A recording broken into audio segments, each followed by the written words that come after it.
The thing about public speaking is that it's not just public speaking that's scary, right? A lot of people say public speaking is their worst fear, Right. but it's not just being on stage. You walk into a room and there's 20 people. Most people just find a corner and just hide, right? Yeah. So it's just being in the presence of others, of strangers, in Right. a public setting where there's people looking at you, then you feel uncomfortable. So how do you overcome that?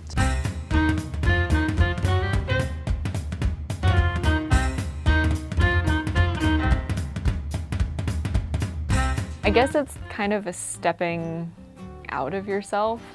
I guess not over analyzing.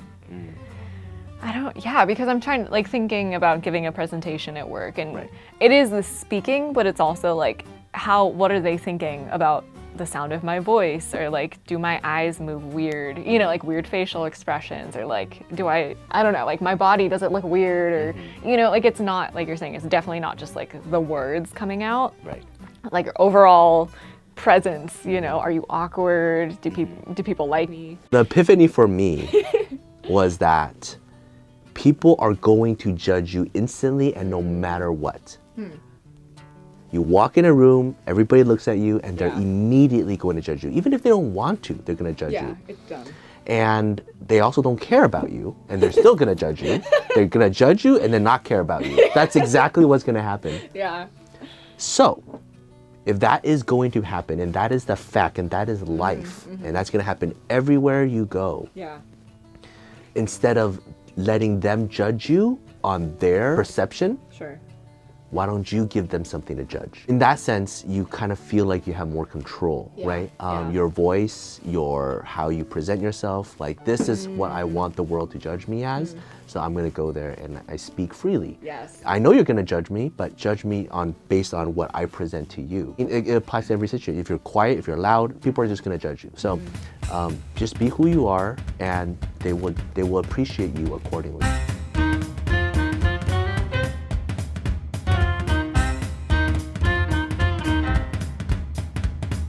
This is important to me, and it should be more important to more people.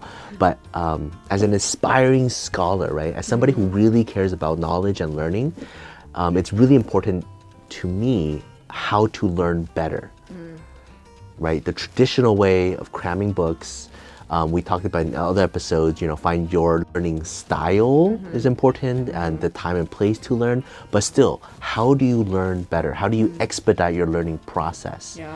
Is really, really important, because the more knowledge I acquire, it's like being a wizard in D&D, the more spells I have, right? So it's really important. Part of my identity is being a scholar. So how do you learn better?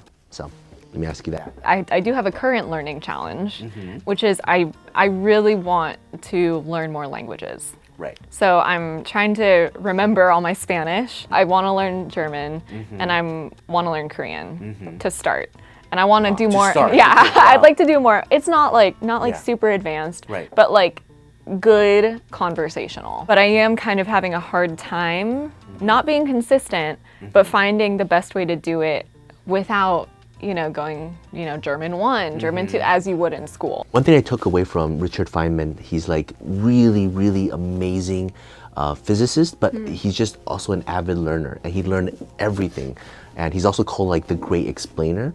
And his method is anything you want to learn, try to first explain it to somebody who has no idea, right? And so try to explain to a third grader. So everybody knows that if you're Yeah. trying to teach, Yes. then if you're teaching, then you learn it better. But in the process of explaining, identify the gaps in knowledge that you don't possess. Because you don't know what you don't know. And Right. trying to learn the language better, okay, that's so abstract. Well, what do you Yeah. mean? So just try to explain and use as much of the language that you're trying to learn as much as possible.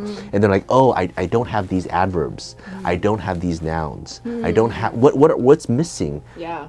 in your gap to try to get to wherever you're trying to get to. That's kind of where I'm at in the process that I'm doing, right? I really want to have a better command of history before I turn 40. Like, I kind of want to have a good command of the history of kind of civilization. But I don't want to know everything, right? Right. So this vague idea of I want to have a better command of history by the time I turn 40, well, what does that exactly mean? Which time period do I want to know more about? Yeah. And then eventually, as I start explaining this idea and this goal, I realized, well, it's actually quite important for me to know the history of the G20, all these countries that make up the economies of the world that's going to influence the future. Yeah. I should know a little bit about everything. I can't just know about China and US and Right. Europe. There's all Right. these other major countries, the history of Africa that I completely don't know at all, right? Yeah. How do you learn better? Yeah. Explain it as if it's to somebody who doesn't understand, to a second grader, to your grandmother. Identify the gaps and then focus in on it. Don't just randomly buy textbooks and go on endless Wikipedia scrolls. Right. Actually focus in. And that's how he became so competent, because wherever his curiosity led him, he was able to quickly master it in a very short amount of time. And that's a superpower.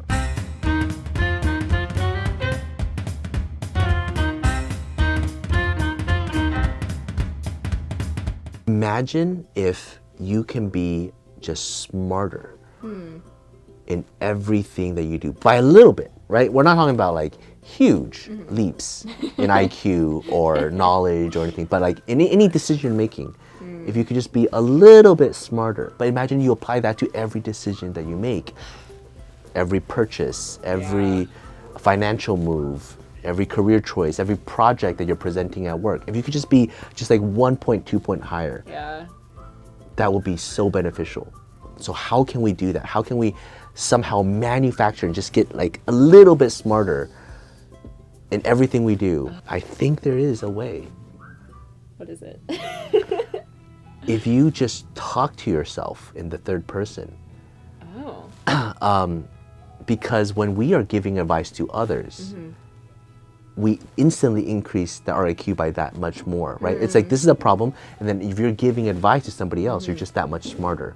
So if you just talk to yourself in the third person, and then if you do that enough, then you're actually able to like expedite the learning and thinking process.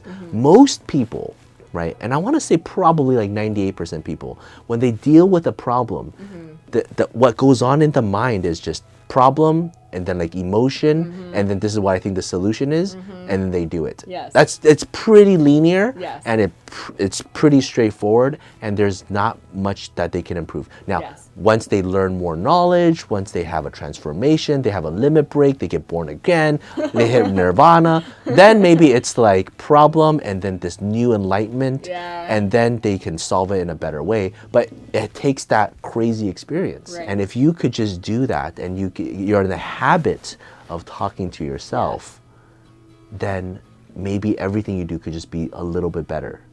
And if the whole world does that, we will live We would all. in a better place. Hopefully. Yeah, yeah, Right? hopefully. I don't know. What do you think? I totally agree. I totally agree. Because when you were initially explaining, like, how do we do this? My thought was, like, it's normally, when I make mistakes or, like, something happens, it's normally because I'm like, I just didn't think about it. Right. You know, it's not like I racked my brain. I just literally didn't.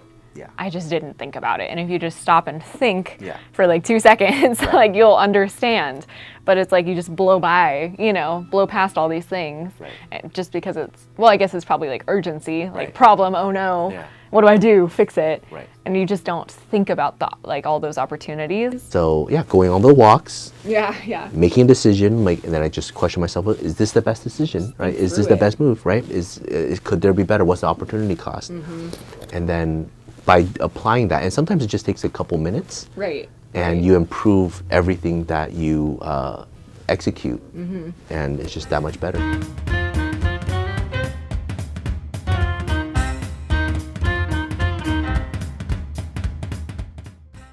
So having talked a pretty decent amount about money and finances and everything else, a lot of it is, you know, like the right ways to go about it, things to think through, you know, think of why you want this and kind of going through it. But even doing all of those things, I feel like often money is not all that fun.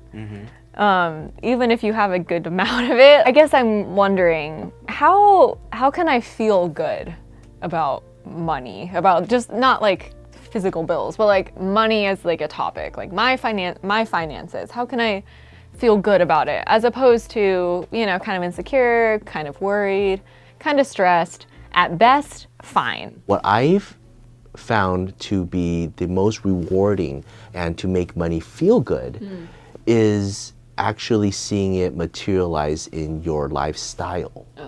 So it's seeing and seeing these little decisions, right? And so in my kind of life chart that I do every year, there's a column on like just lifestyle. It's kind of like what people advise against. People advise against lifestyle creeps. Yes. Right? Yes. You make $50,000 a year, you do these things, and then you make $100,000 a year, right. and then you spend all your money, and you're actually not building wealth. Right. You're spending it all. Right. So that they advise against lifestyle creeps.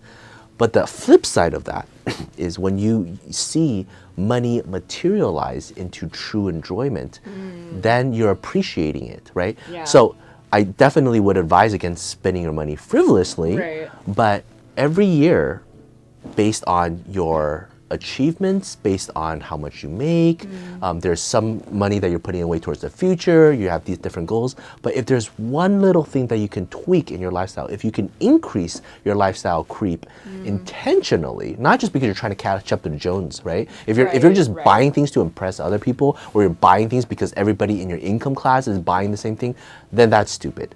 But if you intentionally spend money on a certain thing and improve your lifestyle, that is something to really, really cherish. So, for example, from this day forward, I am now rich enough to always add guac in my burrito. Yeah. I don't even have to think about it. I don't have to budget it. I'm just gonna do it because I want it and that's in my budget and I can do it. Now that's a lifestyle creep, but now you really see, oh, okay. So you get to fully enjoy that. Right. Everybody is different, but pick your own lifestyle creep. Money doesn't equate to happiness. Freedom oftentimes does, right? It's when you have more time, right? If you have more time, generally you're happier. So how do you trade the money to solve the inconveniences that you don't enjoy to give you more freedom, to give you happiness? So how do you feel good about money, to talk about money, to make money, to spend money?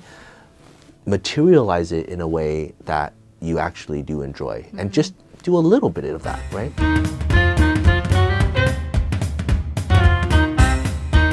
And that's it for season 4, episode 5. That's the last of season 4. I think we decided we have one last season after this, so stay tuned. We're gonna make one last season to wrap it all up. Thank you for watching. Take care. Bye-bye.